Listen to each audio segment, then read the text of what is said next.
This is the Doctor, President-elect of the High Council of Time Lords. I am definitely a madman with a box. Anyone for jelly, baby? I'm the Doctor. I'm 904 years old.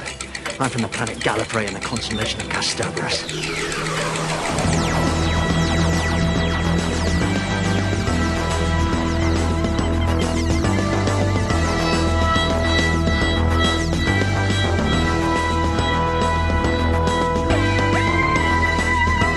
Hey Who fans, and welcome to the Big Blue Box podcast. My name's Gary. My name's Adam. And welcome to episode 64. So, Basil, I hope you guys have had a cracking week and your excitement is ramping up to the imminent Doctor Who festival. Yeah, gosh, isn't it close? It is close. Well, it's a day away. Day away, yes. Some of you will be listening to this on the train to the festival tomorrow. Oh, yeah. It is on tomorrow, isn't it? It's Friday to Sunday. Yes, I keep forgetting about that as well. Yes, it is on tomorrow. Yeah. Well, hopefully some of you will anyway. If not, don't bother going. Yeah. Is Jenna there on the Friday? Because I was, I know she was only announced for Saturday, Sunday, but have they added her to the Friday now, do you know? I do not know. Oh, I just wondered. I don't think they have, but I did see something. But like a lot of things on Facebook and Twitter, it often turns out to be just somebody playing a joke. And I have a feeling I saw she'd been added, and then it turned out that it was just somebody lying. But I don't know. It might have been genuine. I really don't know. I hope she's been added, because it seems a bit unfair to those going on the Friday if not. But. Yeah. The interwebs seem to be full of amateur comedians these days. Yeah, it does. It does, doesn't it? If anyone's wondering why I said my name's Basil, by the way, of course, it is a reference to something the Doctor said in this week's review episode, Zygon Inversion, where he's asked his first name. And I actually quite like the name Basil. So I don't think he was telling the truth, though. Of course not, no. But I like the name Basil. Basil. There was a kid's puppet character called Basil. Was it Basil Brush? Basil Brush. Boom, boom. Boom, boom. Yeah. Many of our younger listeners won't know about that, but... Well, I don't know. I think they did do some awful sort of new version of it not that long ago. So some of the middle-aged ones might. some of the grizzled ancients might. Yeah, that's right. Talking of characters like that, they're bringing Danger Mouse back. Yeah, but... Which is cool. Yeah, I was going to say, although I haven't seen it, I think there's been a couple of episodes just gone out, actually. Although I haven't seen it, I've actually heard they've done a good job, which I know is surprising because very often these things get wrecked. But apparently it's done a good job, and I have seen the trailers for it, and I have to say they've kept the animation very, very sort of similar to the original, and it did look really good. Do you know what I mean? They hadn't sort of tried to jazz it up or change him. K9 from the future, I'm looking at you. They hadn't sort of tried to modernise it at all. It looked like they just looked like obviously a lot crisper and cleaner, but they hadn't sort of tried to do anything to it. So yeah, it looked quite promising actually. Yeah, it looked cool. It looked just like the old one. Yeah, which is not a bad thing. Yeah, I'm not sure who's doing the voices though, because it was David Jason and Terry Scott before, wasn't it? So they're quite a hard act to follow. But yeah, I'll have to see if I can find them, because I quite like a bit of Danger Mouse. Yeah, we'll check out a bit of retro cartoonage. Bit of Reggie, yes, that's right, yeah. What have you been up to, mate? Well, I'm buzzing for the festival. I should be packing this afternoon. I don't know about you. You getting all your Who gear ready for the festival? I am. I'm not cosplaying, but I'm getting all my stuff ready. I'll be packing later this evening. Yep. Which Sonic are you bringing? Because I opened my drawer of Sonics and I was I was thinking, which Sonic should I take? Classic, a 10, because I'm only going to take one. So I'm probably going to go over classic. You bringing the Sonic? Yeah, I was thinking that. I was torn between the Fourth Doctor's one and one of the new ones, and I think I'll bring one of the new ones because it is. I've got a slightly better quality one which won't fall apart. Right. So I've got the 10th Doctor's. You know, the one that they brought out as a TV remote. You're not going to bring that. Yeah. What if it gets broken? No way, buddy. Okay. Yeah. I mean, that is a beautiful item. That is. Yeah. I hope it doesn't accidentally slip into my geek's handbag, because that would be terrible if I ended up bringing that home. Yeah, shut up. Not that I'm a tea leaf or anything. I was going to say, can you hear that, listeners? If it accidentally, yeah. Own a mission. I would like. It's beautiful. It's a beautiful TV remote. Actually, someone was asking if I was bringing the Geeks handbag with me, and I'm not, for the very reason that it's not in the best of condition. It's kind of falling apart, and also I'm always worried about losing the badges on it. I am a bit OCD about my stuff, so I was thinking, because it's got like a Blue Peter badge on it, which I actually genuinely won many years ago. My heart would break if I got home and then realised it was missing. So I'm not bringing the bag, but I am going to bring a Sonic. I am going to bring a classic Sonic, I think. So yeah, just so we don't end up with matching Sonics like we did with our matching T-shirts at the Doctor Who Symphonic. Oh yeah, that was cool. That was funny. Yeah. I must admit, I don't know if I told you at the time, but I did plan that. You did, yeah. Yeah, saw you walking in when we was eating dinner. I was like, right, I'm going to get that same T-shirt on. You little scamp. You little whippersnapper. Why you order? So what are you most looking forward to for the festival? What are you most looking forward to, apart from meeting me again? Obviously, what are you really looking forward to? Well, as well as hanging out with you again. Again. Do you know what I'm most looking forward to? Just hanging out with people. I'll be honest with you. I'm really looking forward to being around like the people who make the show, and clapping a few eyes on some people that are in it and stuff. So that whole thing, I'm very looking forward to that. But I'm mostly looking forward to just being around other Who fans and some of our listeners and some other podcasters and Who-tubers and stuff. So yeah, I'm just looking forward to being around other Who geeks, really. Yeah, me too. I gotta say, there's I'm very much looking forward to meeting up with our listeners and fellow Who-tubers, and also I'm looking forward to getting my picture with Capaldi with Tom Dix, who's one of our listeners. So I'm looking forward to that. But yeah, I noticed they've released a picture of some of the iconic sets that some people have bought tickets for as well, including Jenna's bedroom and.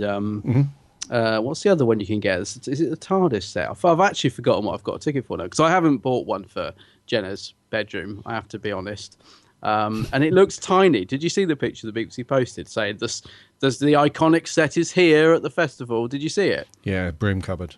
It's really, yeah, it's like the broom cupboard from the old classic BBC children's time, which again a lot of our listeners won't remember. But yeah, it's like that, isn't it? Really tiny little broom cupboard. So yeah.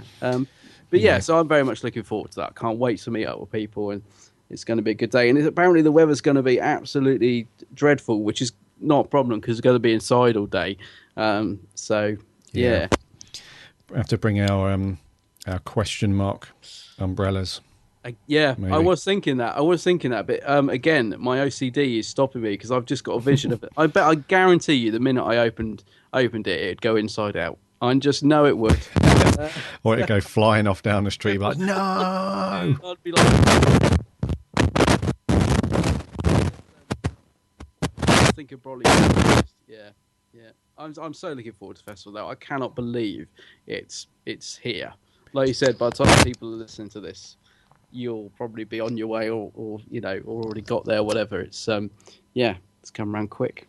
Yeah, it's come around very quick. And so those of you who are attending today, if you're listening to this today, no spoilers, please, because they do tend to have some cool little things happen at these events. There was I did see that tomorrow they're holding a little screening for some of the scariest Doctor Who episodes, apparently, for Friday the 13th.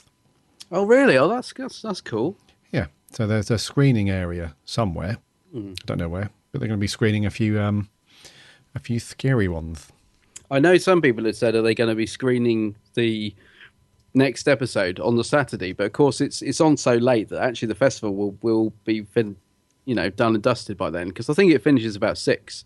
The festival, and the episode's on at, I don't know, 8ish. We never know what time it's on these days. 8 o'clock, is it? Something like that. 20 past 8. 10 past 8, I think. Yeah, so I doubt they'll do a screening for that, but most people, I guess, will be able to get to a television somewhere by that time. Yeah, it'd be cool if you get to the screening area. They're doing it with the Horror Channel.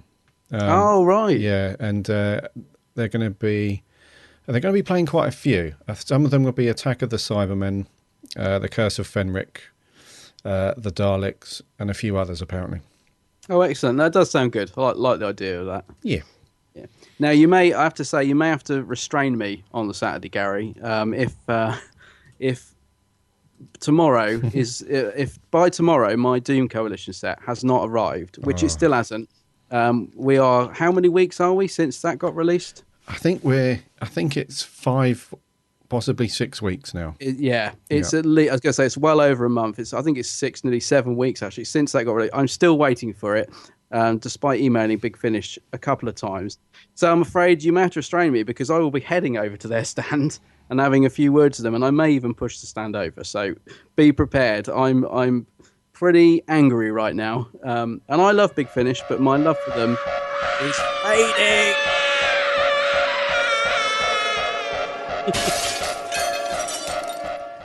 It's not a good time for you and deliveries, mate. From It Big really Finish. isn't. It really isn't. But yeah, they've got a stand there. But there's also lots of other stands going to be there. And there's going to be an exclusive Doctor Who magazine, especially for the festival, which I love these little things. I love it when they do little bits and bobs like this, exclusives.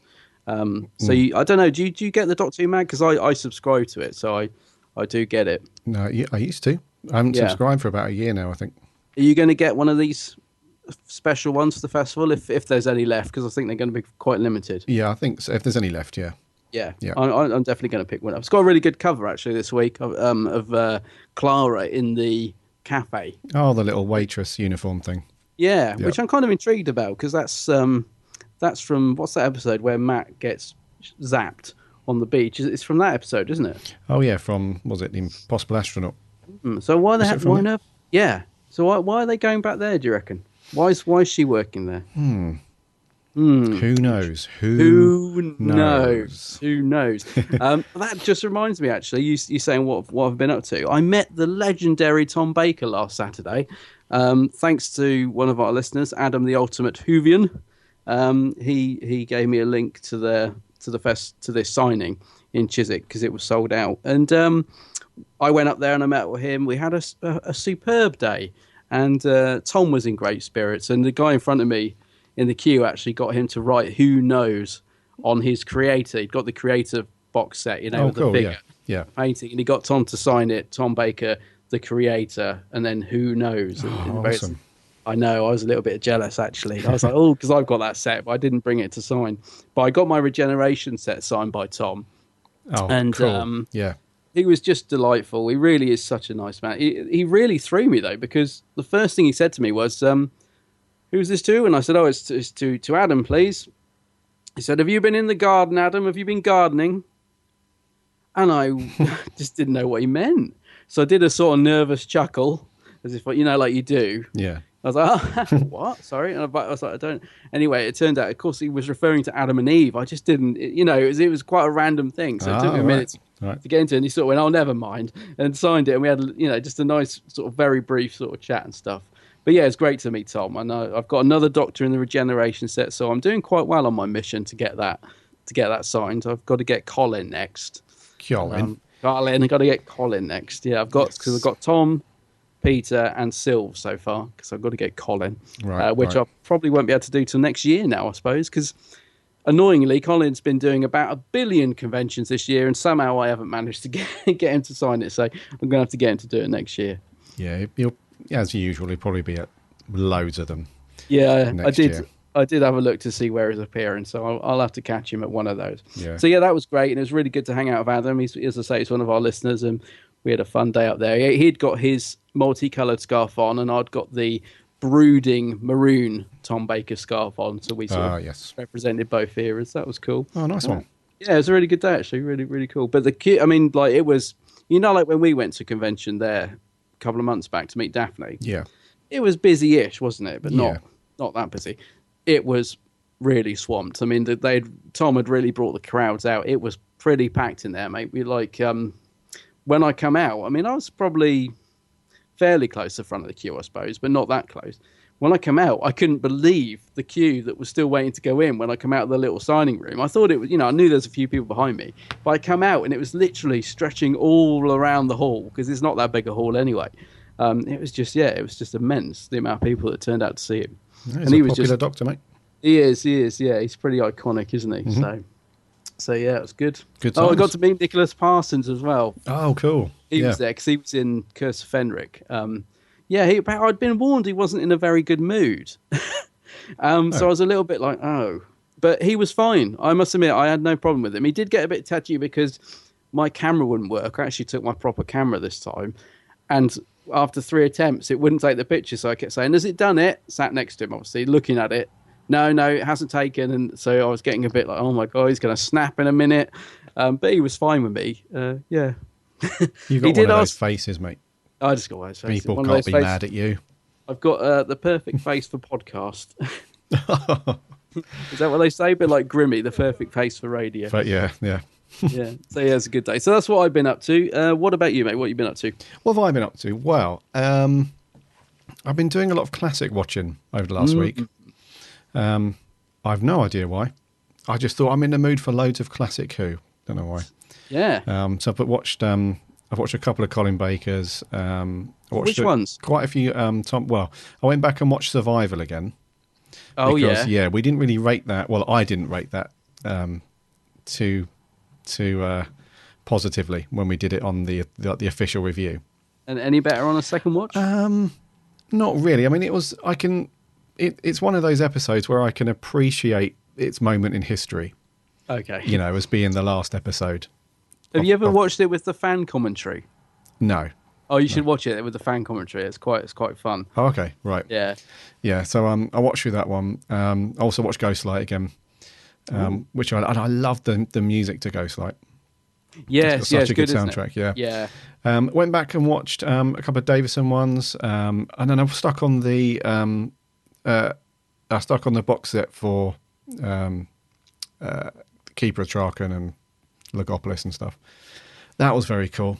It's one of my favourite box sets, actually. I think mainly for nostalgia reasons because it's some of the earliest Doctor Who I can remember, and I just love those 3 stories in that set. Really good. Yeah.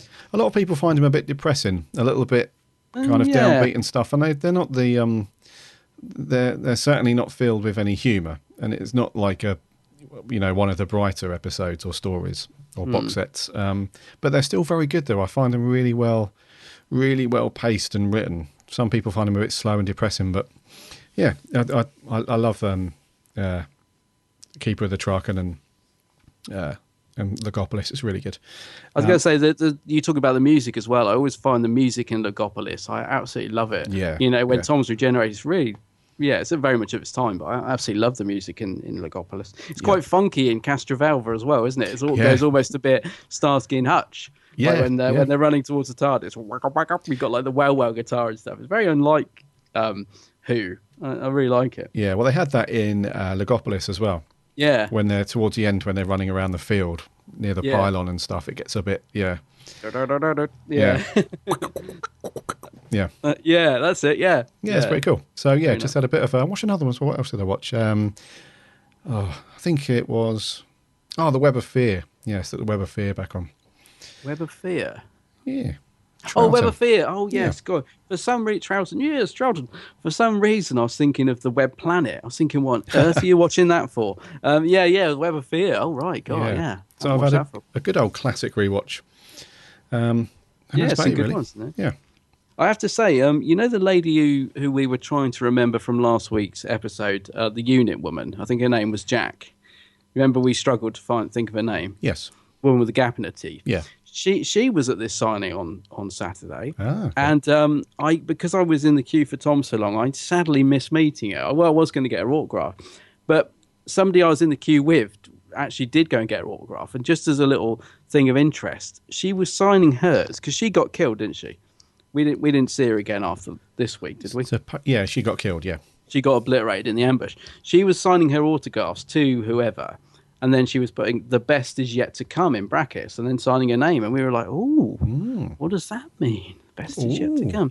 So yeah, I was a little bit disappointed. I would like to have got to see her actually because she seemed really nice, but sadly, she was only signing for a couple of hours. And although that sounds quite long, I was in the queue for so long for Tom that I missed her, but it didn't feel like a couple of hours. You know what I mean? I just sort of come out and she'd gone. But yeah, intriguing. The best is yet to come. So maybe we haven't seen the last of it. Well, you Or never, the Zygons. Yeah, you truly never see the last of anybody. No, in not on Doctor Moffat's Who, do watch. you? Yeah, Not on no, Moffat's watch, yeah. That's true. That's true. Yeah. Cool. So yes, all in all, a pretty good week. Yeah. We've far. waffled for long enough. I think we have. I think we need to land old sexy and do the news. Give me the news. Give me the news.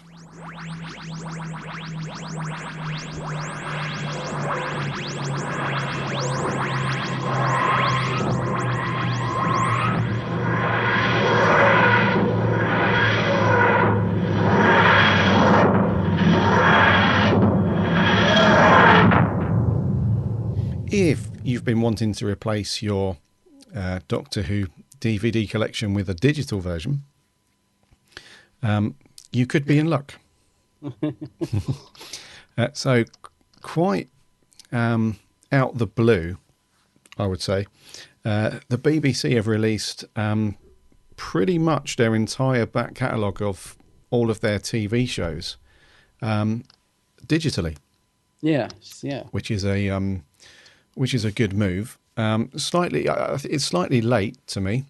I think digital versions of TV and films have been around for a few years now. Yeah. So it's slightly late in terms of the world of, physical or digital media, whatever you want to call it. But it's quite a cool thing if it's something that you want to download and own and have with you and backed up on hard drives and all that stuff. It's very cool, but obviously it will cost you it will cost you that money again, to purchase these. However, they are slightly cheaper than you would buy the DVD or Blu-ray version. Yeah, true. And it seems to me that they've got pretty much everything on there with the exception of the classic Doctors. So the actual service itself is called BBC Store, which is this new online shop where you can go and purchase your digital stuff, and it's kind of a lead on from the digital series that they did. I think it was beginning of this year or last year, where I think it was BBC America teamed up with BitTorrent.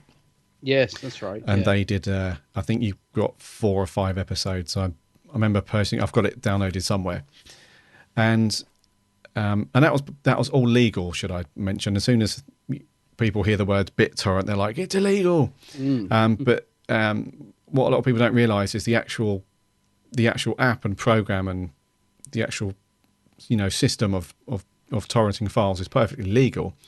It's just when people decide to copy stuff and put it up there, it's the actual file sharing and the files themselves that was the illegal bit. But the BitTorrent thing was completely legal, and you could purchase it and stuff, and that was quite cool. But the quality wasn't fantastic on those.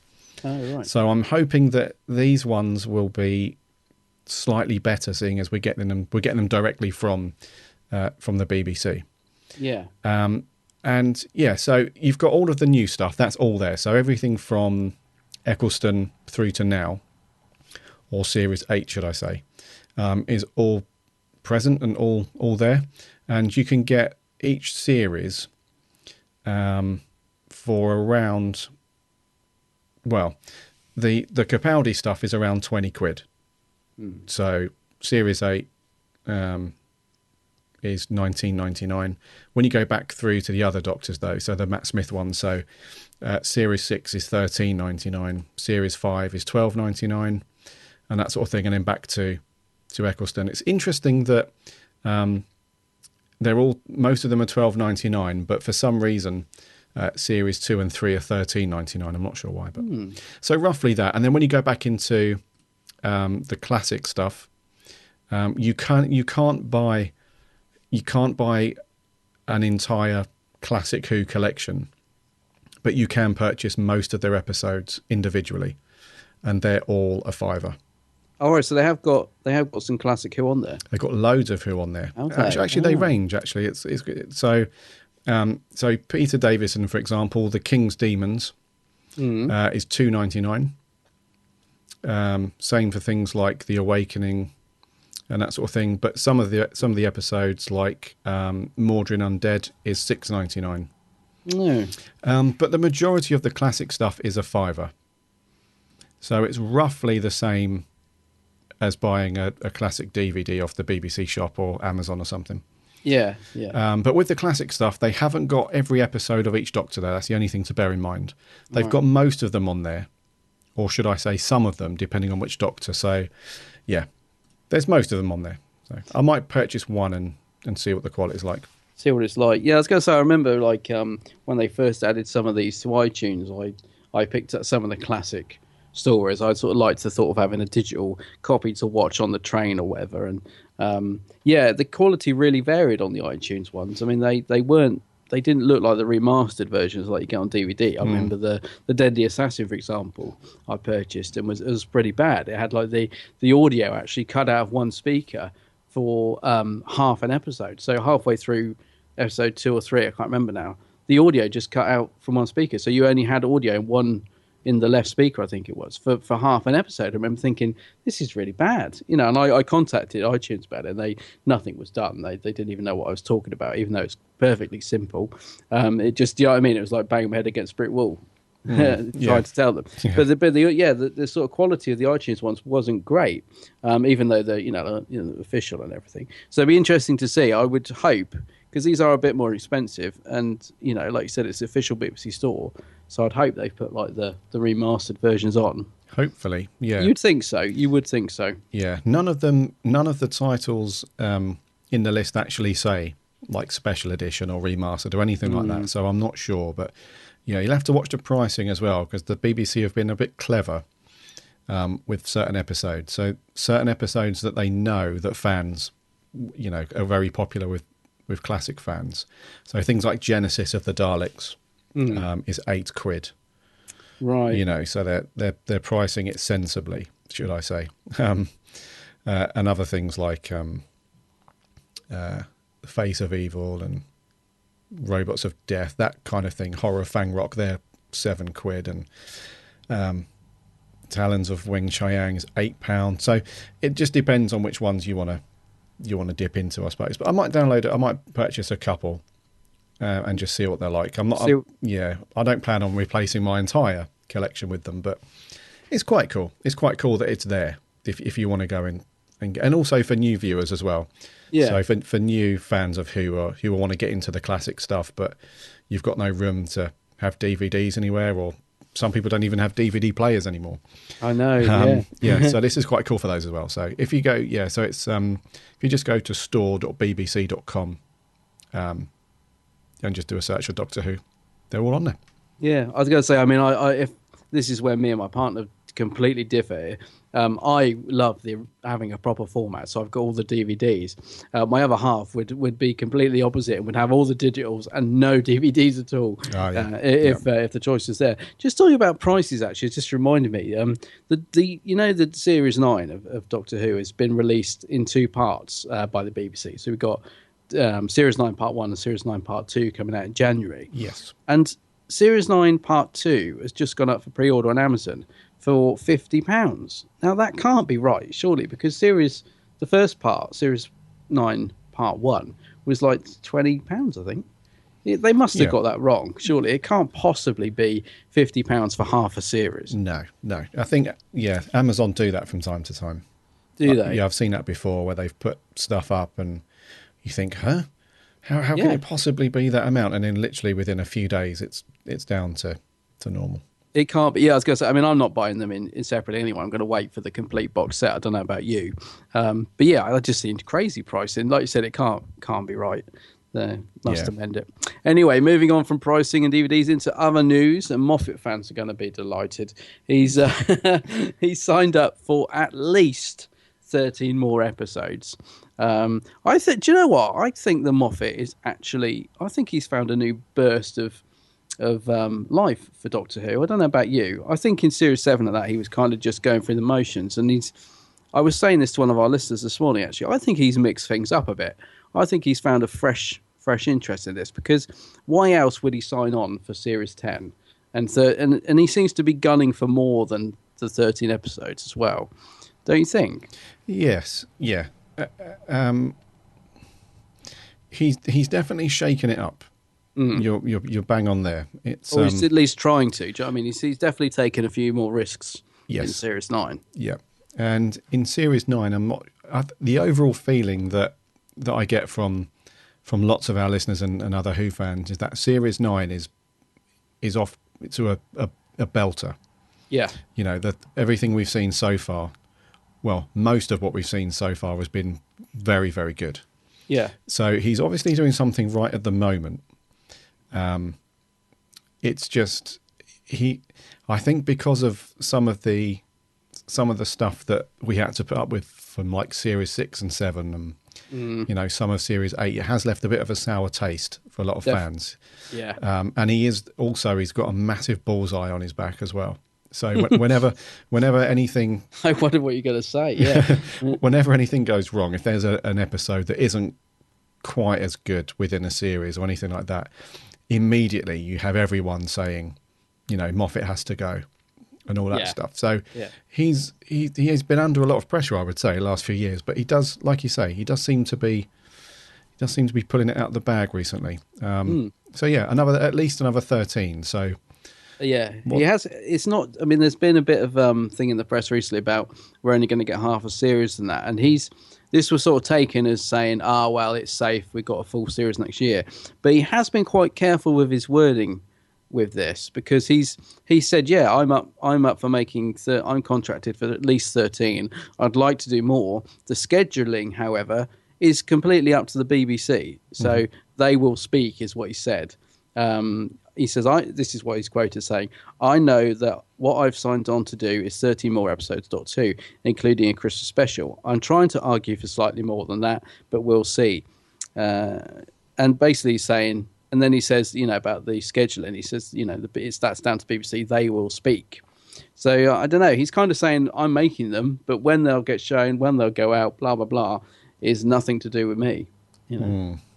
So I don't know. You got to read between the lines a little bit there, but it is great. And Capaldi's also on board for this run of episodes as well. That's been confirmed, isn't it? Yep. Which is great because again, there's been all these stupid tabloid things recently about him leaving and the fans hating him and blah blah blah, which is simply not true. So yeah, it's great that he's on board. And quite frankly, I'm perfectly happy with Peter in the role at the minute. I don't want to see him go anywhere yet. No, I'm the same. I'm happy with that. So I think a lot of people are really getting into his take on the Doctor at the moment. It's very good. I think so. Yeah.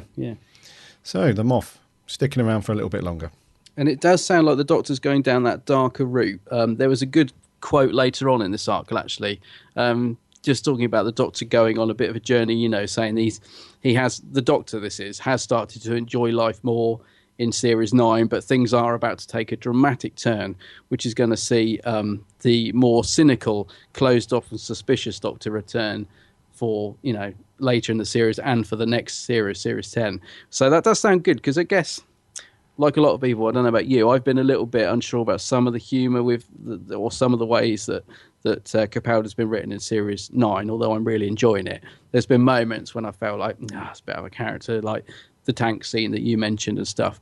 But if it's all part of a plan, you know what I mean? If it's all to lead up to whatever's going to happen and him really going dark or whatever, then I'm all up for that. Yeah. I think that's good, because otherwise you just get a consistency of the same thing. So if it's all part of a big grand plan, which it sounds like it is, and we are going to get to see Capaldi being the proper Dark Doctor that I believe he can be, then yeah, I'm all up for it. I mean, it makes me even more excited for the next series, actually. Yeah, me too, man. There was one thing that I'm still not sure if they're going to delve into it a little bit, and that is during the 50th anniversary, so the Day of the Doctor episode, near the end, right at the end, it was revealed to the Doctor that Gallifrey wasn't destroyed. Yeah. Because the naming of the painting and stuff. And I thought that the overall story arc and stuff like that from the Doctor from that point onwards, I thought his mission would be to try and find and rescue, I suppose, Gallifrey. A lot of people did. Yeah, and we've not seen any of that yet. We've only even had Gallifrey mentioned a couple of times, and that's it. True. So we've not had any of that storyline where the Doctor's like, right, Gallifrey wasn't destroyed. It's kind of held in a single moment in time somewhere, and it's rescuable. So, but they've not tumbled down that rabbit hole at all. So No. I'm a bit confused as to why they set that up, but then nothing's been done with it. So, But I've got a feeling that might be about to change. I mean, without going into spoilers, if you've read the synopsis for, or I don't know, not next week's, possibly the week's after. Have you read it? I don't want to say in case you haven't. was that Face the Raven? I think so. Yep. Yeah. Okay, right. Because Gallifrey is mentioned. And I don't know. I have a feeling we might be heading maybe slightly in that direction, but not quite as like you said, not quite the mission that we thought he was going to be on after Day of the Doctor. But yeah, I think we're going there. I think we're definitely going to go down that route. But how far down that route, I don't know. Be interesting to see. Yeah. Okay. Yeah. So, last bit of news for you guys. If you're in the US, you lucky peeps. Fingers on buzzers. Yeah. Sorry. You'll be able to see the Christmas special in cinemas or in theatres on December 28th and 29th at 7:30 local time, which is very cool. And it's not just a showing of the Christmas special. You get a 15-minute making of featurette to accompany, which is very cool. Yeah. So I think we had this early on in the year. So there's a company out in the US or based in the US called Fathom Events. And if any US listeners want to check out how to get tickets and stuff, it's just fathomevents.com.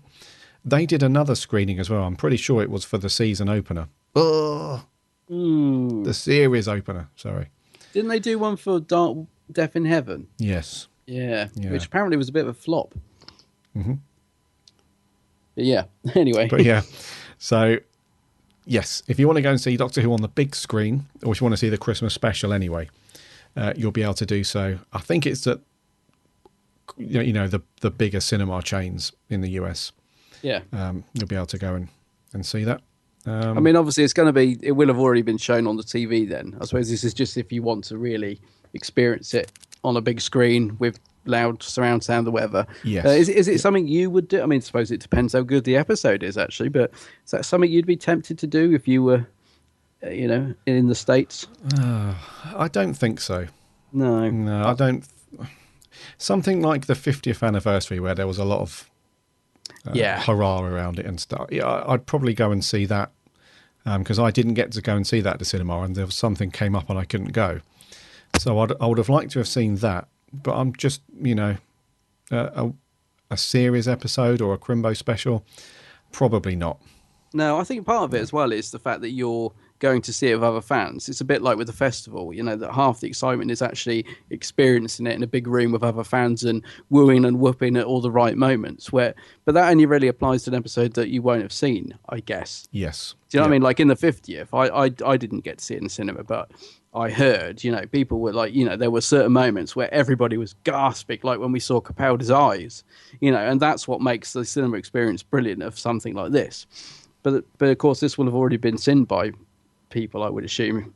So it kind of takes that away from it. So I don't know. It's a bit like the Sherlock special is being shown in the cinemas, the Christmas special that's coming up. And I'm kind of tempted with that. I know you're not so much of a Sherlock fan, are you? But not really. It does look good. I mean, the trailer for it it's great. And I love Sherlock. So I'm slightly tempted with that. But again, the main thing about it is the fact that I'd be seeing it with people who haven't already seen it, and we'll all be going, "Oh," and "ah," and you know what I mean? It's it's being part of that atmosphere. So I'm not too sure. But if you want to go and see it on the big screen, it's December 28th, 29th. Yes. 7:30 local time.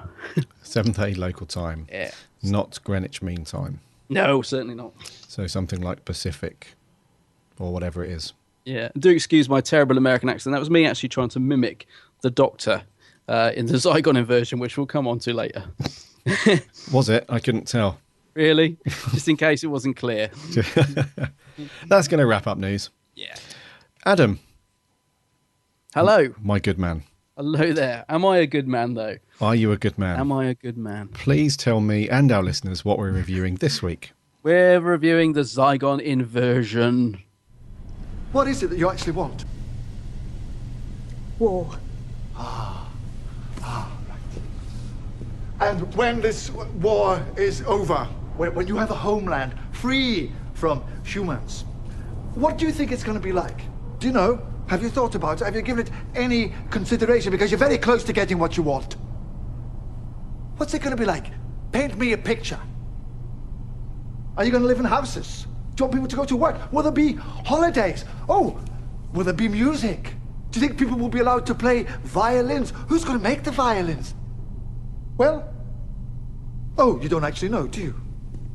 Because, like every other tantruming child in history, Bonnie, you don't actually know what you want. So let me ask you a question about this brave new world of yours. When you've killed all the bad guys, and when it's all perfect and just and fair, when you have finally got it exactly the way you want it, what are you going to do with the people like you? The troublemakers. How are you going to protect your glorious revolution from the next one? We'll win. Oh, will you? Well, maybe you will win. But nobody wins for long. The wheel just keeps turning. So come on. Break the cycle. That was a very thought-provoking. Yes, we'll come on to that scene in a little while. Right, so the Zygon Inversion. Some very clever naming going on. Yeah. What was this going to be called before? It was I think it was the inversion of the Zygons. No, honestly, I think because I asked somebody this, and I asked our good friend and listener Jay Kent in a chat the other day, because we were talking about it. And I was like, yeah, well, what was the original title? Thinking it'd be something completely different. And I think it was the inversion of the Zygons. So they didn't change it much. But I like what they did. Yeah, the Zygon Invasion, the Zygon Inversion works very nicely. It does indeed. So this picks up where the Zygon Invasion left off. Yeah. Where we have the copied Clara, Bonnie. Is calling the shots. She has basically managed to pretty much... I mean, this is one of those episodes I found that the Doctor has very cleverly kind of engineered the outcome from very early on. I found, which is quite cool. But as we pick up the episode anyway, the Bonnie, this Zygon has taken control pretty much. They've killed lots of people, lots of other Zygons, I guess, and have have got the Doctor and unit up against the ropes. Yeah, for a good part of this episode, until that scene that we just heard the clip from. And there isn't as much going on in this one as there was last week. I found. No. I found that it was a bit more, it was very much heading towards the conclusion that we were hoping for. Yeah. Whereas in last week's one, we had, as well as that amazing cliffhanger, we had quite a bit going on. We had people separated and other stuff. Whereas this one, it all comes together kind of 2/3 of the way through, and then we have this really cool conclusion and stuff. Yeah. So, right off the bat, what did you think to the inversion? Off the bat, I absolutely loved it. Absolutely loved it, mate. Yeah, yeah, I really did. I watched it. I watched it quite late to begin with at night, and I just thought it was fantastic. But I was really tired, and then I watched it again a few days after, and I just thought it was brilliant. I think as a two-parter as well, because like you said, there is less going on in this one, but I think as a two-parter, it's just brilliant. Yeah, really liked it. How about you? Good. Yeah, I thought it was on par with last week. Right. Yeah. So I thought it was so good. I thought it was so good, and I've heard a lot of people saying, "Oh, it's not as strong as last week," and I've also seen a lot of people saying, "Oh, it's much better" and stuff. But I think that you could watch both of these back to back, and it would just be a seamless, very, very good story. Yeah, I think the first part sort of the build up, and then the second part is all the resolution of it. Yeah. Which is I just think as an overall two-part, it's brilliant. Yeah. I'm actually thinking it might be the best two-parter we've had in a very, very long time. Yeah. I really think it's strong. Yeah. I've got so much positivity towards this episode, but as the story overall, yeah. Yeah, I think it's one of the strongest we've had in probably a couple of years. Yeah, I would say. And I actually found myself. I actually found myself being quite defensive straight after the episode. I don't normally get involved in, because everybody's entitled to their opinion, and I would never ever try and say otherwise. But I actually found myself getting quite defensive because there was a few people. I locked horns with Matt, one of our listeners from Who Alex Reviews, over this, because he put up a tweet saying he just thought it was, his initial reaction of the episode wasn't great. And I was like, what are you talking about? I found myself getting really passionate defending it, because I was like, most of the reaction I saw to it was positive, but there were some people that just, didn't get it, thought it was slow, thought it was boring.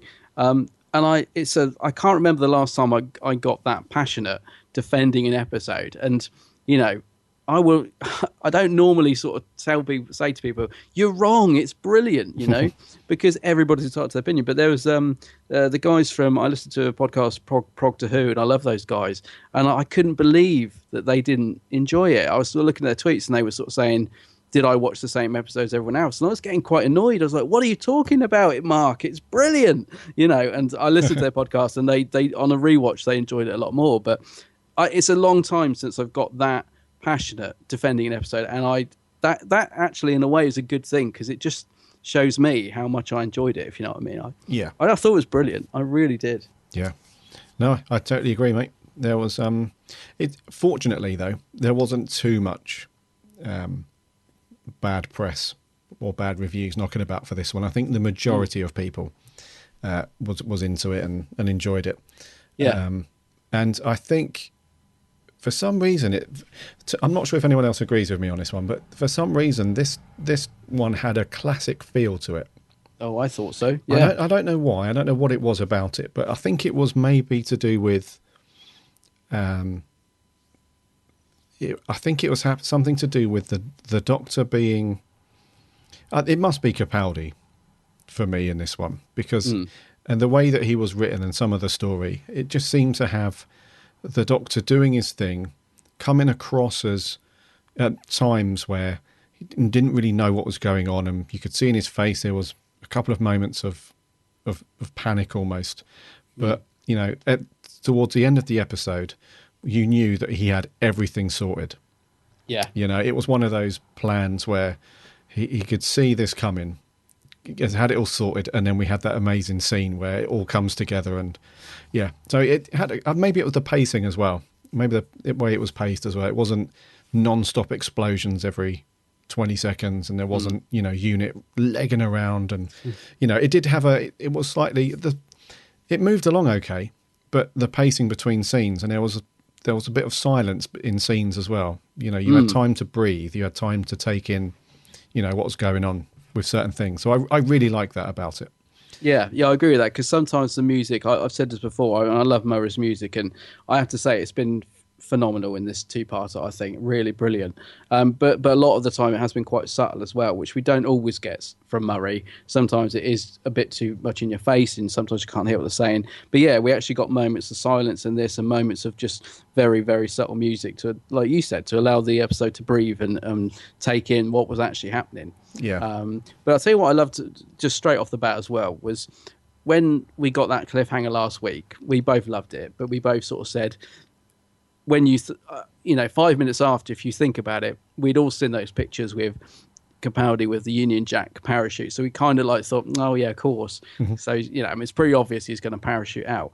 But what I loved about this episode was that it took that cliffhanger and it did something different with it that I really wasn't expecting. So straight away, I loved where we were going, because it cut to Clara being in the pod in her bedroom and moving the TV to move the gun and having that interaction with her Zygon counterpart. And I just loved it because, I mean, there's no way you could have predicted that, I don't think.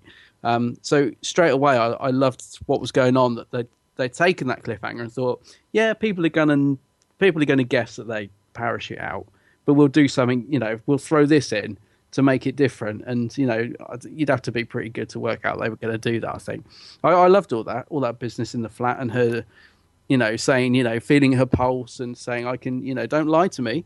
I've got your pulse here. I know when you're lying to me. I thought it was such a really nice, a very simple, and it totally worked, because you could sort of say, well, why is Clara in the bedroom being able to control, Bonnie or whatever? But it worked for me. I thought, yeah, she's in the pod. It's her subconscious. It's how she sees her subconscious, and everything in that room is representing what's going on in the world and stuff. For me, it totally worked, and I thought it was a great start to the episode. I think some people who didn't enjoy it, so they found that bit really slow. But for me, I thought it was great, and it totally took me by surprise. That's why I liked it. Mm-hmm. Indeed, and it's one of those times as well where you think, wow, a lot of people have not been very complimentary about Clara over the last series or two. But in this series, I'm really liking her. Same here. I'll be honest with you, mate. I thought that it would be a case.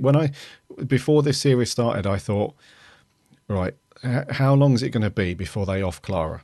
Because based on the last couple of series, I've just been, let's just off her early on. Let the Doctor run solo for a while and then pick up a new companion. But I'm actually going to be sorry to see her go. I never thought I'd say that based on the last couple of series. But yeah, I think she's really good this series.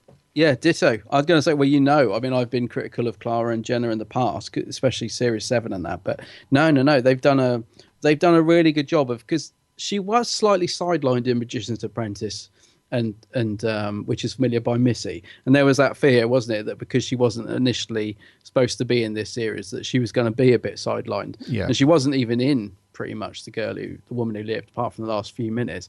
But yeah, so she's been more subtle in this series, but she's been brilliant. And I, like you, there would have been a time when I'd have just been so pleased to see her go. But I am actually going to miss her. But the timing is absolutely right now. Because I will miss her, because if she stayed any longer, I would be sick of her. There's no doubt about it. But yeah, I am actually thinking that they've done a really good job. And Jenna's done a great job, actually. She was fantastic in this episode, doing the dual roles. I actually love her. I really liked her as Bonnie, just being evil. Yeah, they've done a really good job building her back up, and I'm going to miss her. I'm going to be moved by her leaving a lot more than I would have been if she'd have gone perhaps a series or two back. An awful lot more. Yeah. No, I agree, mate. It's going to, and from what we hear, her departure is going to be relatively sad as well. Yeah, I think we're in. I think we're in for a big. Well, I don't know. I don't want to build it up too much, but it sounds like we're going to be in for. I think Jenna has got so many fans out there. There's a lot of people that are a bit, not taken with her, but there's also an awful lot of fans out there that really love Jenna. Mm-hmm. And I think from what we're hearing, they are going to be heartbroken when by her exit. I don't know. I don't know what the Moff's got in store, but yeah, it sounds like the Doctor's going to go nuts. And I must admit, in the nicest way, I can't wait. I think, really can't wait to see what happens. Yeah, no, I read you. So Clara was really strong in this one, I thought, and she was she almost for the middle part of the episode, she almost steals the show. Yeah, where that whole scene where she's in her mind, she's awake in the pod, and she's communicating with Bonnie, and they've got the whole "I can tell if you're lying" and all that. That middle part there I thought was really, really good. And I usually with things like that, I'm normally sitting there thinking, okay, well, I can see what you're doing here, but I could also see what you were doing 5 minutes ago, and you haven't moved along yet. Yeah. But for this one, I was really into it. It really drew me in, and I guess I'll come on to it later when we do our final score. But I think the two things that really just kept me so engaged with this story and this episode was Peter and Jenna's acting. Yeah. I was glued pretty much the whole time. And I think that was, yeah. So I think Jenna's acting and that where she's playing two roles and that whole scene was just amazing. So what did you think to Kate Stewart? Kate Stewart. Yes.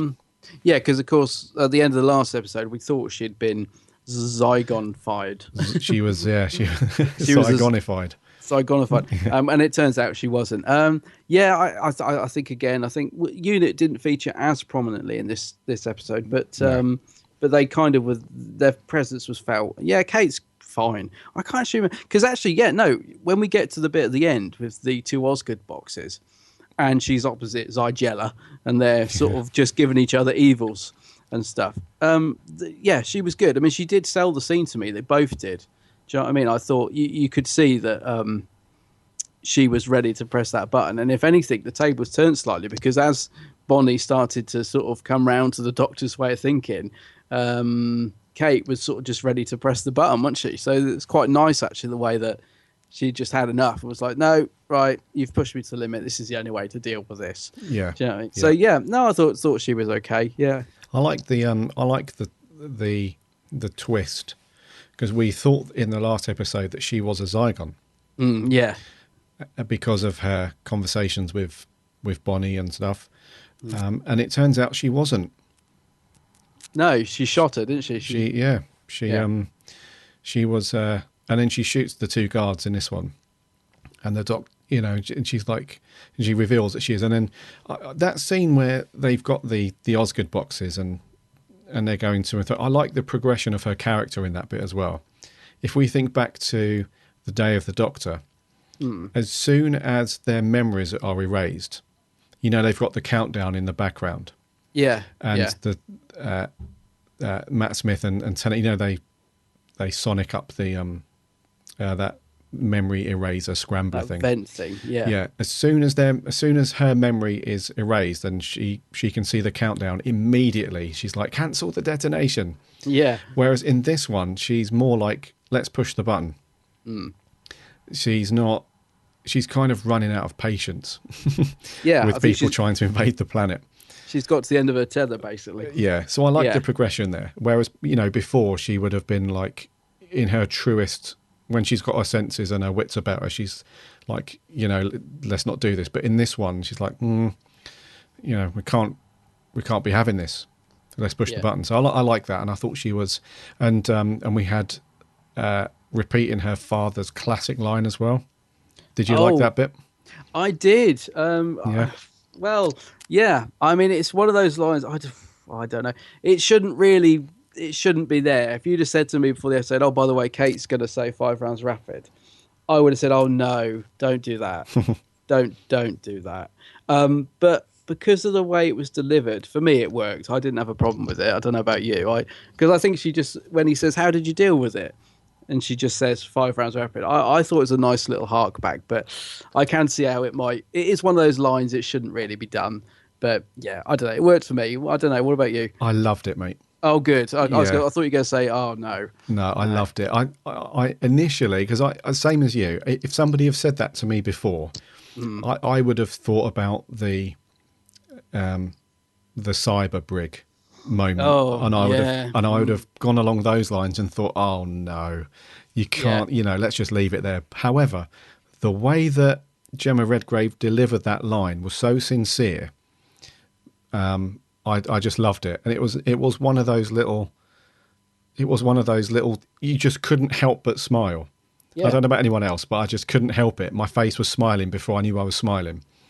So I love that line. And I know there's some people maybe think, yeah, but come on, it's not needed. But, why not? Why not throw in a bit of whimsy now and then? Yeah, it was a nice hark back, I thought. And like you said, it was the way it was delivered. It was just the way it was thrown in. It wasn't done in a sentimental or even trying to.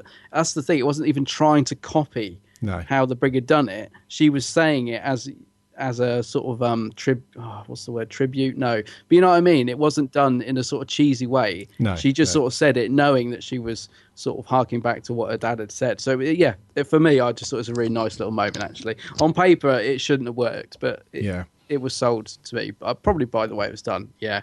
Yeah, and I like how and the thing that also was I thought was cool and didn't spoil it was she knew immediately that the Doctor would know what she meant. Yes, If you know what I mean. It wasn't just a throwaway comment that he was like, okay, whatever. You know, he knew exactly where she was coming from. Yeah, there was a nice little sort of interaction between the two. Nice little look. Yeah. Yeah, very good. Yeah. So what did you think to our rubbery friends, the Zygons? Well, they weren't in it as much this week. They weren't, were they? No, we didn't get, because I must admit, when we saw, when they got ambushed last week, and we did get a very quick shot of quite a fleet of Zygons stood in that room. Yes. And I thought we were going to get a bit more of a Zygon, for want of a better phrase, invasion this week. I did think we were going to get to see him a bit more en masse, doing a bit more. To be honest with you, though, it didn't really bother me, because there was a scene near the start where Bonnie sort of turns that poor bloke on the estate. She sort of turns that bloke back to Zygon, but he's sort of in transition, so he's half human and half Zygon. And I actually thought that guy played it brilliantly, although it's such a small scene, and the Doctor sort of chased him through the supermarket. But it was quite horrific, actually. Yeah. Not just the makeup, but the sort of cracking of the bones or whatever it was every time he jerked, and it was quite scary, I thought. And he didn't sort of go over the top, that guy. Do you know what I mean? I actually thought he looked terrified. He really, really sort of acted it well. And so awesome. that was, I thought he was great. And I just think he's worth a mention, because in a way it was a sort of inconsequential scene. Like, it was just the Doctor and Osgood, wasn't it? And him, and I'm still not entirely sure what Bonnie was doing with that. I don't know. I don't think she's got time to go around every human. Was it that he was a Zygon and she was turning him, he was sort of in human form, but she was turning him back, or what? I didn't quite get it. All right, yeah. So he was extremely happy living in human form. Yeah. He had, like probably thousands of other Zygons, had accepted the fact that, they were living in peace among humans, and that was it. And she was forcing him to change back outside of his control. Yeah. And he knew, because at that point, it was all over the news, wasn't it? That there was a Zygon invasion and stuff. She filmed it, didn't she? Yeah. So, So that was all over the news. So he knew that by changing back into his form, he probably would have been killed. He would have been hunted down. So he was panicking. He was like, I don't want this. I've lived in peace for so long. Don't do this sort of thing. And he unfortunately, he offs himself. Yeah, I was going to say, but for a bit part actor, considering the short amount of screen time, didn't you think he was really good? Because very good. I thought he was brilliant. He looked terrified, and like I said, it was horrific. All the sort of sound effects and the makeup on him. It really, I was sat there thinking, oh, this is quite horrific, but but loving it. I thought it was ever so good. Yeah. No, it was really good. Yeah. Really. I have to say, I mean, the sort of direction of these two episodes has been pretty good. The only thing I did think is, when they parachute down, the Doctor and Osgood, and the Doctor's got the Union Jack parachute. Yeah. You can only see like a tiny bit of it. And I was sort of thinking, God, you go to all that trouble to get a blimmin' Union Jack parachute, and you don't even give it any screen time. Like if she hadn't have said, why have you got a Union Jack parachute, would you have even known? Because you could only see like one bit of it in the left-hand side of the screen. Yeah. It needed a big shot of it, like, even if it sort of had him running towards the camera with it. I just couldn't believe they missed the opportunity. So I know it's a really silly little nitpick, but I was just a bit surprised, because we saw all those brilliant publicity shots of him with the Union Jack parachute, and the Capaldi just looked awesome with that in the background. I'm just surprised they didn't utilise that a bit more, because I was looking forward to seeing it. I knew what was coming. I knew at some point we were going to see this thing, but you barely saw it. I was just a little bit shocked by that. But again, I did love the interaction between the Doctor and Osgood. And can I just say how, as much as I hate the Sonic shades, can I just say how good Osgood looks in them? She really suits those shades. To be honest, I wish the Doctor let her keep them. Yes, the infamous Yeah, Sonic shades. They weren't too bad in this, were they? I mean, they get used a little bit, but they weren't too bad, were they? Yeah, they were okay.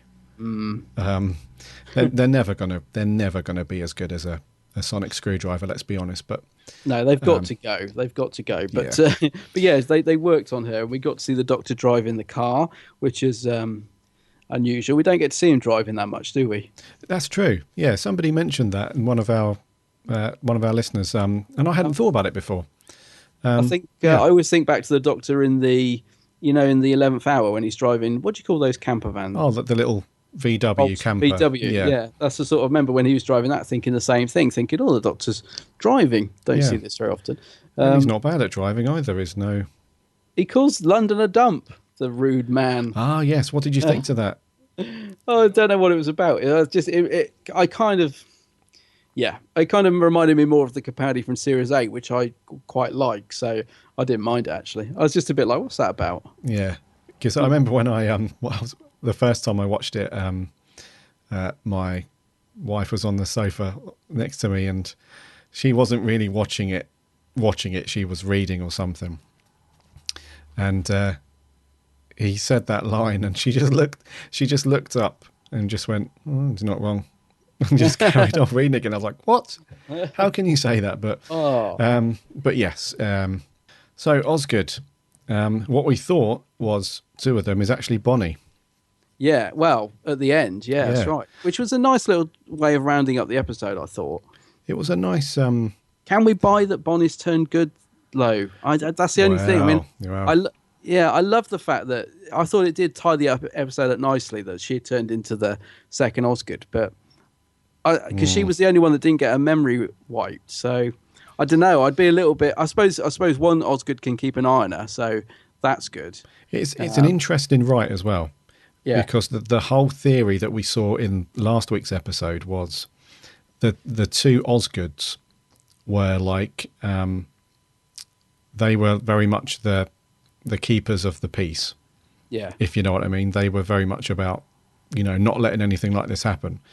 And it's interesting that Bonnie has now gone to one of the other Osgoods.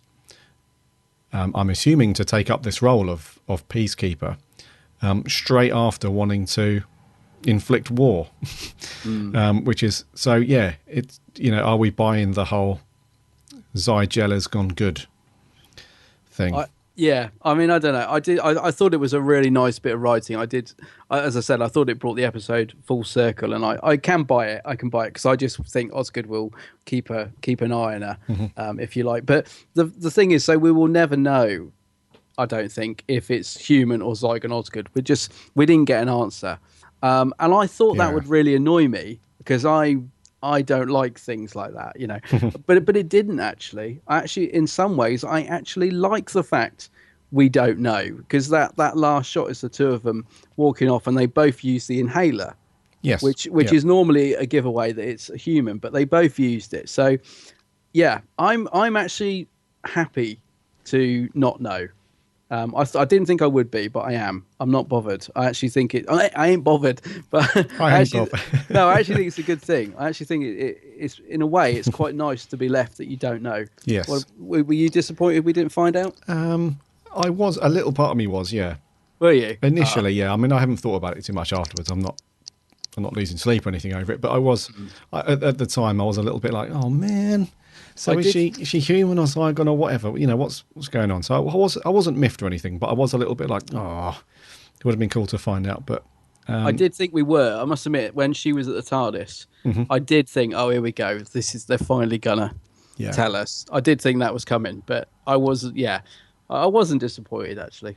I like the fact she questions what TARDIS stands for, and the Doctor's like, what? You're my biggest fan. You should know this, because I think that's a little throw-in line to the fact that I think over the years there's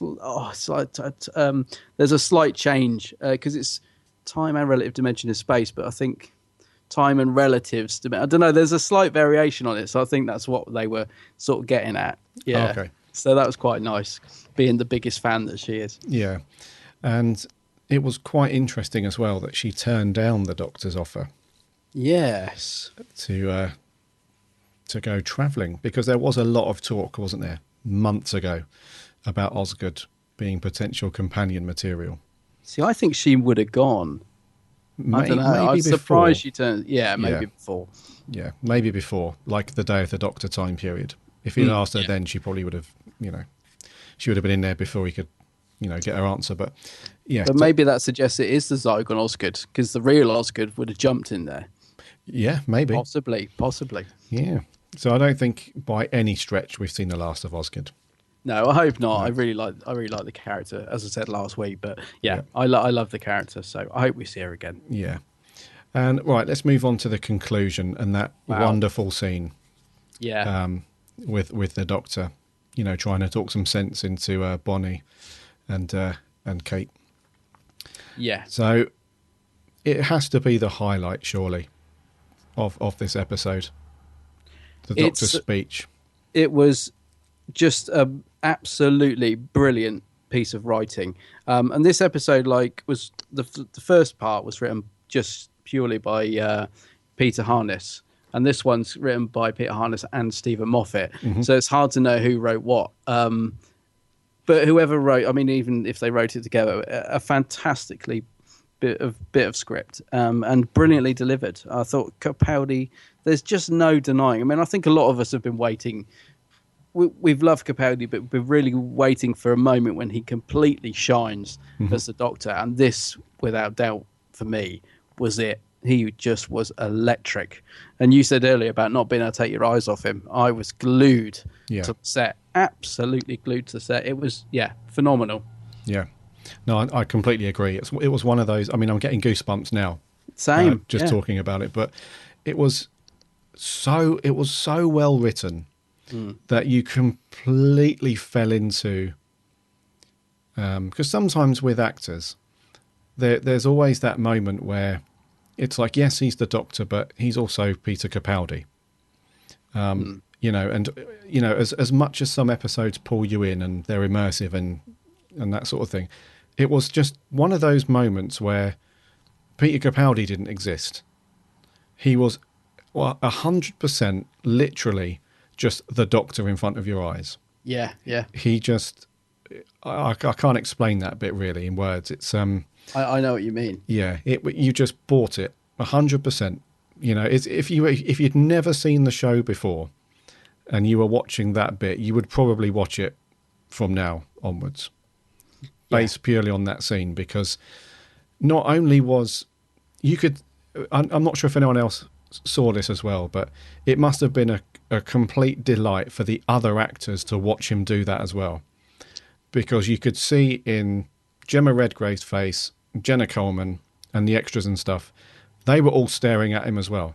So I know they were supposed to, because they're taking in what he's saying, and it's hugely important what he was saying. But you could tell that, there wasn't much, in terms of facial expression either from those guys. They were taking it all in as well. So I can imagine that those, the people on set and the actors as well, they were loving it as much as we were. I was going to say there was a lovely cutaway shot of Jenna just literally, Clara, just literally just stood there in awe of the Doctor, just very, like you said, just watching him. Yeah.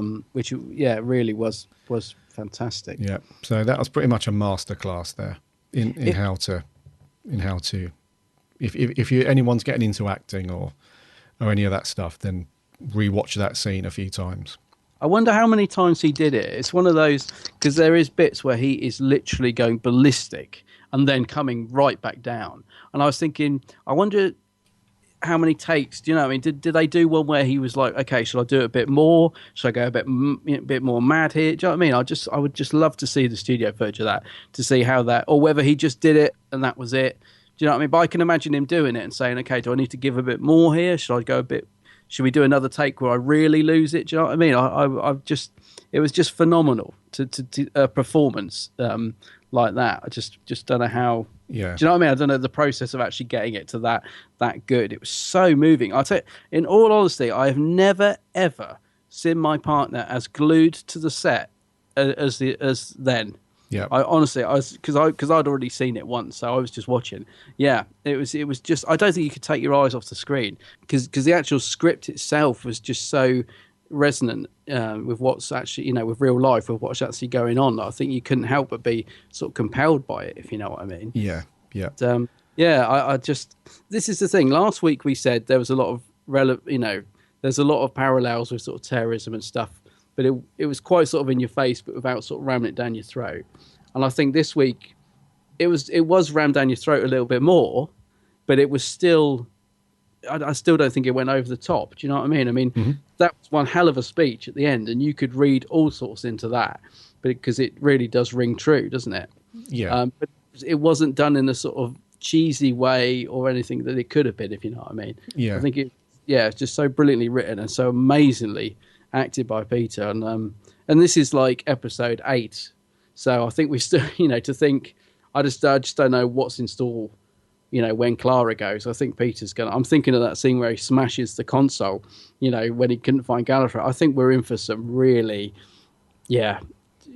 good stuff ahead, because Peter just showed exactly what he's capable of. And I think he's still got a lot more to show as well, a lot more to come, don't you? Yes, absolutely. And I'm glad that he hasn't left, because like you mentioned earlier, there was a lot of rumours about him just doing the one series and then, and then he's only on for one more. So I'm glad that he's with us for at least another series after this, because he has got more to show.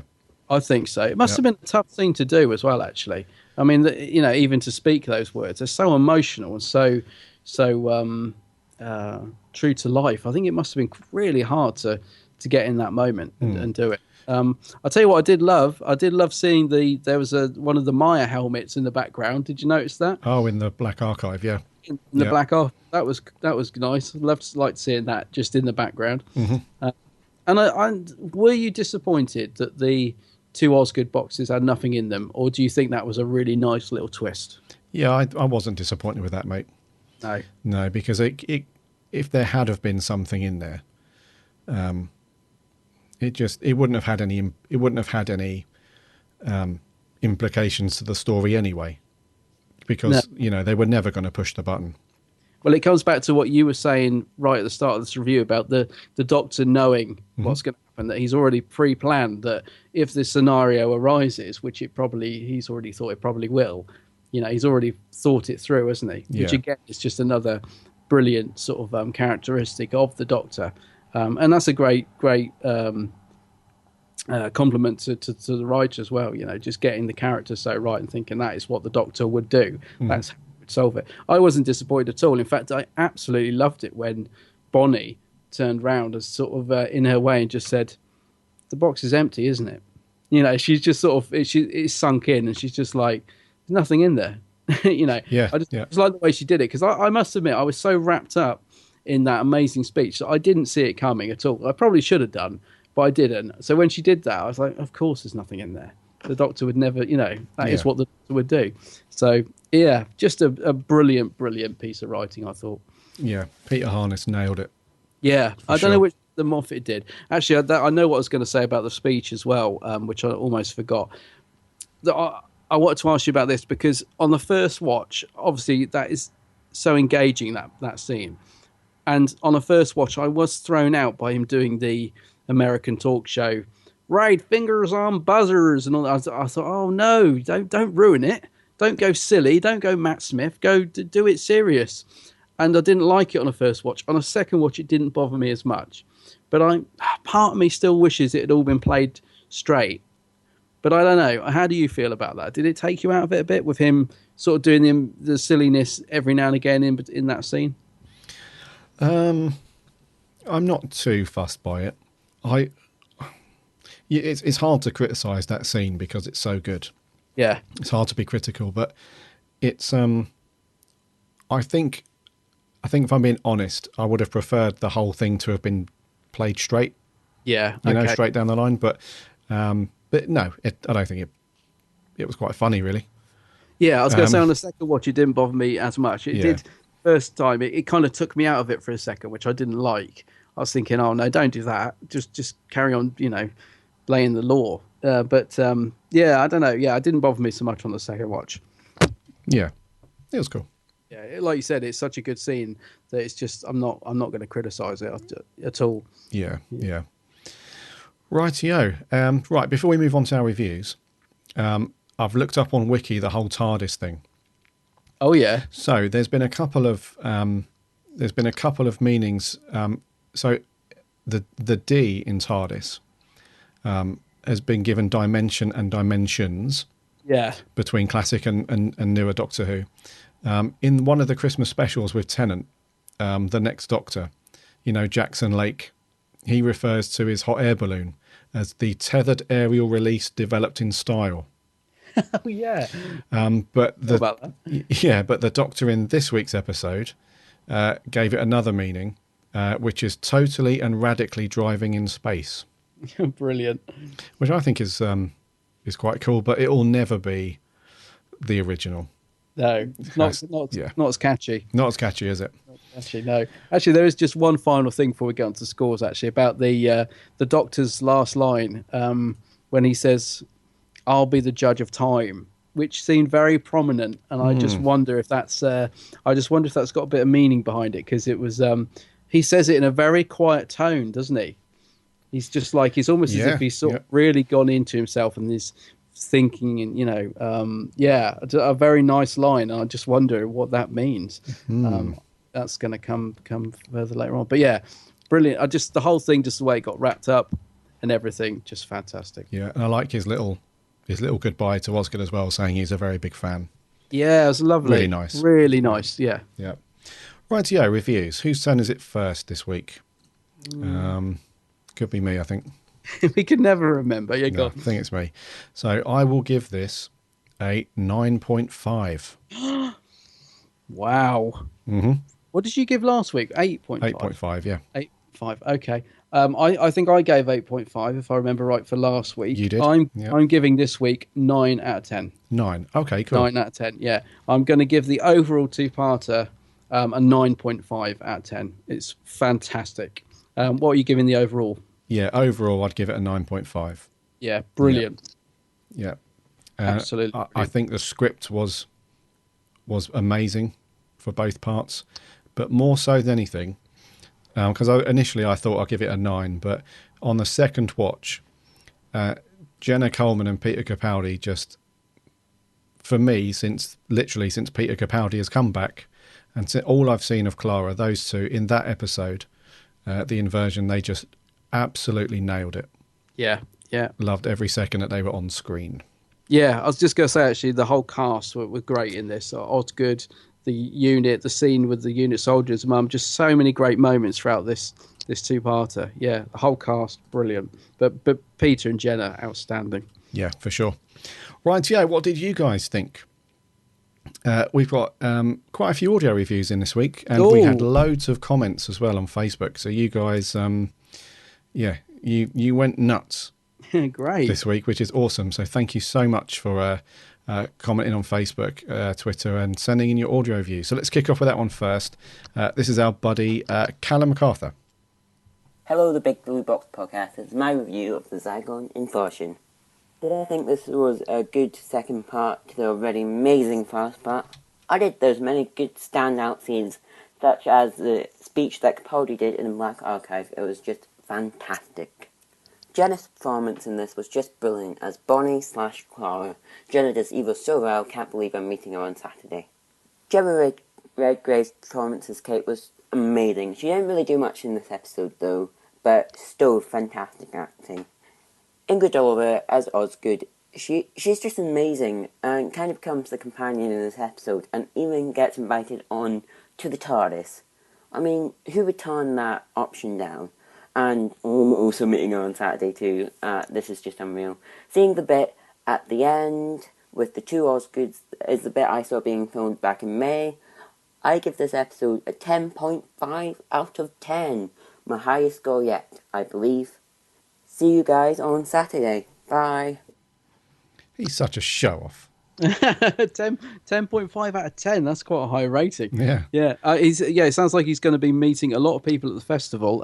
All I can say is you're going to be running around like a blue ass fly. You are, buddy, yeah. To get those photo ops in. But good luck. It's going to be cool. Good to see you. Yeah, good stuff.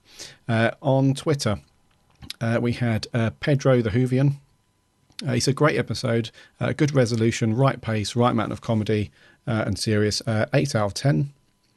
And Frank and Chris, said it was a massive improvement over the previous episode. Thank you very much on Twitter. On Facebook, Lewis Palmer. Very good. Although a little predictable in some areas, the Zygon Inversion manages to be an excellently enjoyable episode. Peter's best performance in the show so far. What an odd name for a Zygon, Bonnie. While I do think that part 1 was better, part 2 is very strong entry into the series. And then also went on to say, and who didn't love the 5-round rapid line?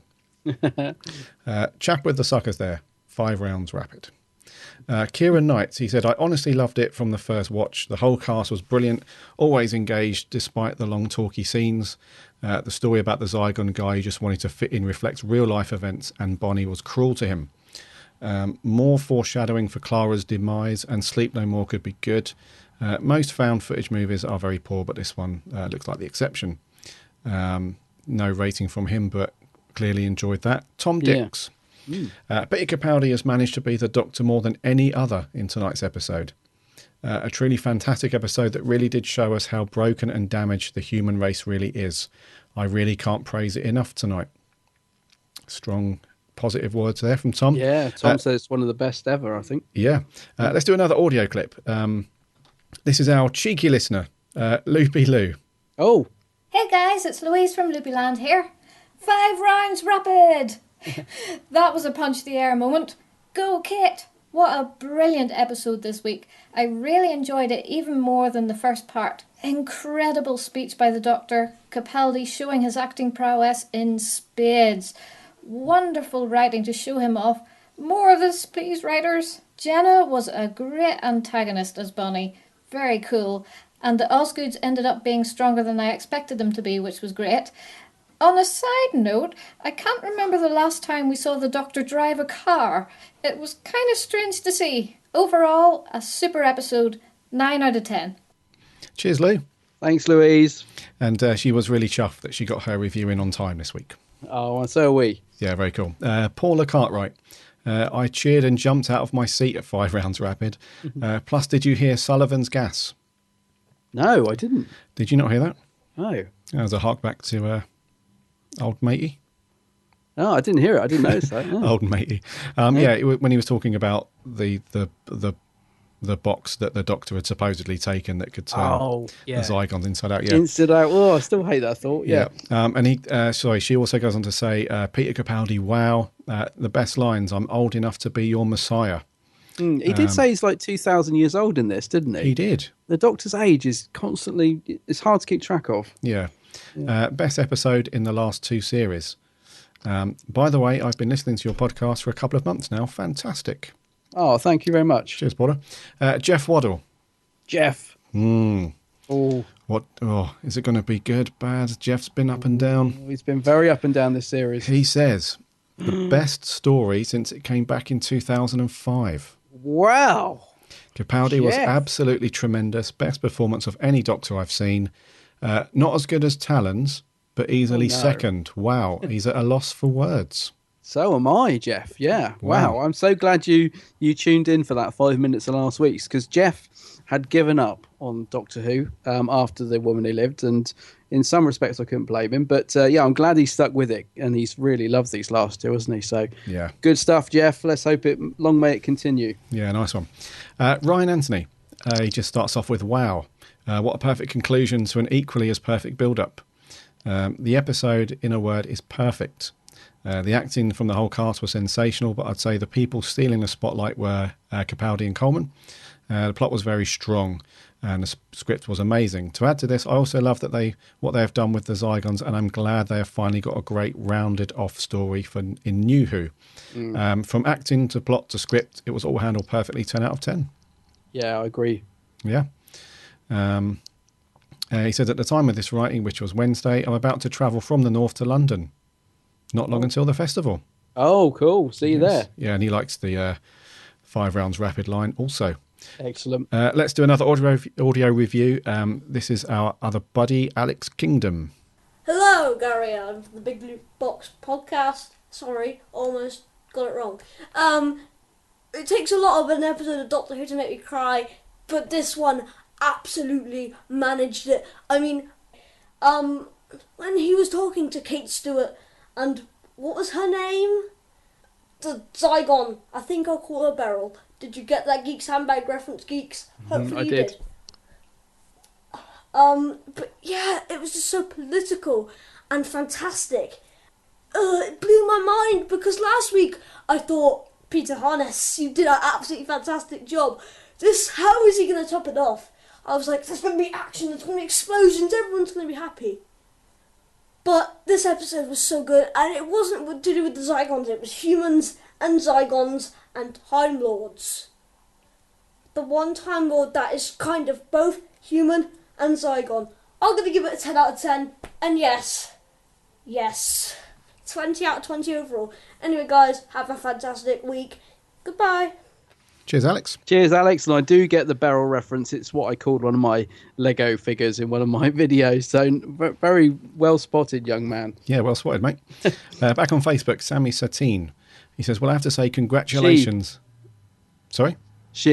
I've been meaning to tell you this. For the last 3 weeks, we keep calling poor Sammy he. It's a girl. It's a lady. It's a lady. So sorry, Sammy. I noticed that last week and forgot to say she. Very sorry. Let's see what Sammy Satine had to say. Well, she said that congratulations to Peter Harness. You did it. That was absolutely brilliant. 5 rounds rapid. The Brigadier would be proud, Kate. Love the end with Osgood and that performance by Capaldi in the Black Archive when he was talking about the Time War. I cried. Absolutely his best performance, and you could tell just how much the Time War affected him. Bonnie was great, and that Zygon in the supermarket that just wanted to live in this place because he felt it was his home, that was heartbreaking. Absolutely outstanding. And she went on to say that she watched it at 5:20 a.m., which is the ultimate test I'm giving this series. I think the episode has to be gripping enough for me to not fall back to sleep. Yeah, good Very point. cool. Yeah. George Coppen, brilliant second part. Love the Zygons, love the Doctor's big speech. But what I really liked about it was that he was fed up with all the fighting, and we rarely see the Doctor fed up. We see him angry, but never fed up. 8 out of 10. Cool. Thomas Andrew Evans, what an absolutely great episode. I loved every minute of it. The entire cast were great, and the Capaldi speech at the end was astonishing. When Kate and the line 5 round rapid, I had a little fanboy moment as I loved the Brigadier, and it was a lovely reference for him. 9 out of 10. Excellent. Chris Law, very good resolution to last week's episode. Jenna Coleman was brilliant as Evil Clara, and Ingrid Oliver was fantastic as Osgood. Shame she didn't jump aboard the TARDIS. 9 out of 10. One more audio review. I actually got 2 more, but let's play this one. This is our friend from Who Addicts. This is Matt Rowney. Oh. So, did the Zygon Inversion live up to the incredibly high expectations from the Zygon Invasion? Not quite. Now, don't get me wrong, it was a fantastic episode that I thoroughly enjoyed, but there are a few small aspects of last week's episode that were missing this week, which made me enjoy it a little bit less. First of all, there was the threat. Last week we had 20 million Zygons who looked threatening, menacing, ready to take over the entire planet, and this week we saw about 4, so the Zygons were underused. Second, we had the scale. Last week we saw characters across different parts of the world. The scale was incredible, it was great, it was refreshing, and this week the scale was toned down quite a bit too. Everything else was great. Jenna as Bonnie was really good. Kate was good, Osgood was great, the Doctor was incredible. He would have had a perfect performance if it wasn't for that bloody American accent he put on. That speech was one of, if the best speech any Doctor has ever gave. It was so relatable, so relevant, so incredibly well done. Capaldi's acting was just I can't even think of a word to describe, but the American accent was so unnecessary and so stupid. I bet you that was Moffat who written that in. Nevertheless, this was a great episode. It would have been on par with last week, or maybe even better, but sadly a few very important aspects that made me enjoy last week so much were missing this week. So I'm going to give this a 7.5 out of 10. The overall 2-parter gets an 8, and I cannot wait to see you guys both at the Doctor Who Festival this weekend. Cheers, Same. buddy. Yeah, looking forward to seeing you. I wonder if Matthew will be bringing his bird that we can hear chirping in the background there. Yeah, had an opinion as well. Have you seen his bird? Yeah, really funny. It's quite a character. Rightio. Let's go back to a few more on Facebook. Nick English. I love this episode. Every series there seems to be a life lesson that we need to learn from the Doctor. Capaldi was incredible in this episode. His monologue on how no one wins at war was beautiful and political and just the right amount of preachy. Beautifully written, and Capaldi delivered. 8 out of 10. Excellent. Martin Bad Wilf. Oh, yeah. Short and sweet, so much better than the first part. But he doesn't rate Coleman's possessed acting, though.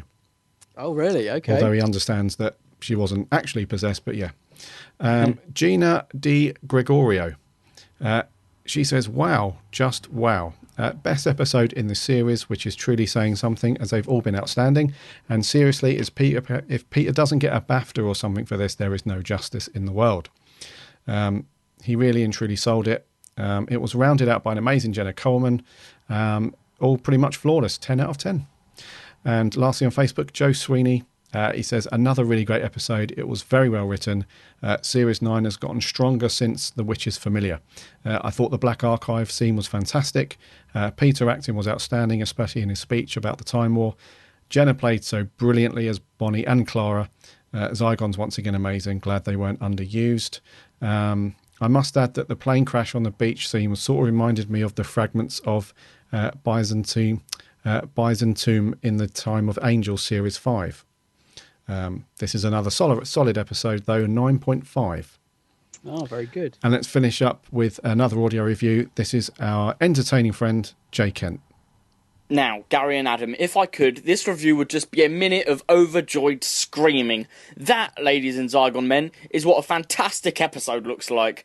Capaldi delivered the best performance of Dr. Basil Disco I have ever seen. The dialogue was fantastic, and the cinematography was on fleek. Although it left a few questions unanswered, it still had a more than satisfying end. And as a master of puns, I loved the planet line, and it was executed brilliantly. And if the Zygons don't give kids nightmares, Capaldi's smile and American accent will. I will give this episode a strong 9.5 out of 10. I didn't just find it Oz good, I found it Oz great. Hey, see what I did there? Of course you did. Anyway, I'll see you next time, Gary and Adam. Keep up the great work, and have a good show. Oh, Jay, can you please come to the festival? Just get Matthew to pack you in his case, because I really just wish you were coming, mate.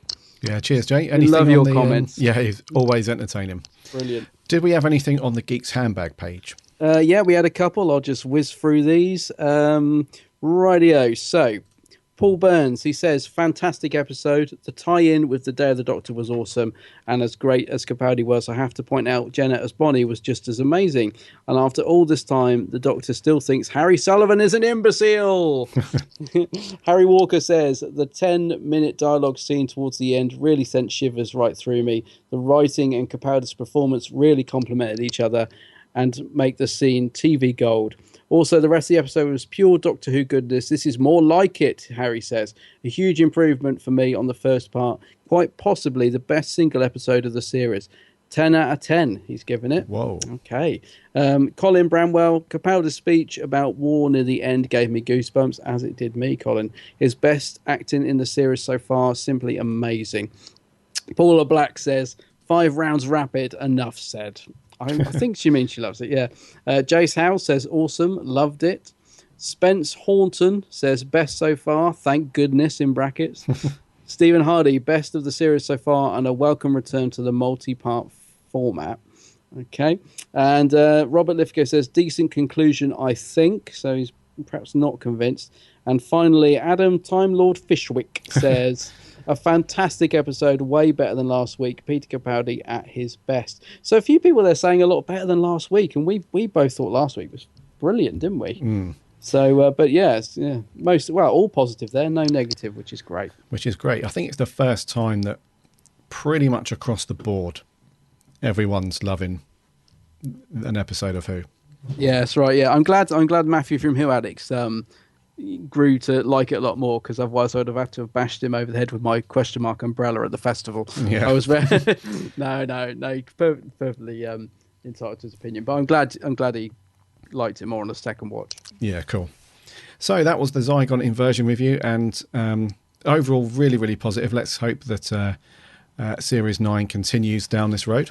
Yes. Of awesomeness so far. And I think we will wrap there, buddy. Okay.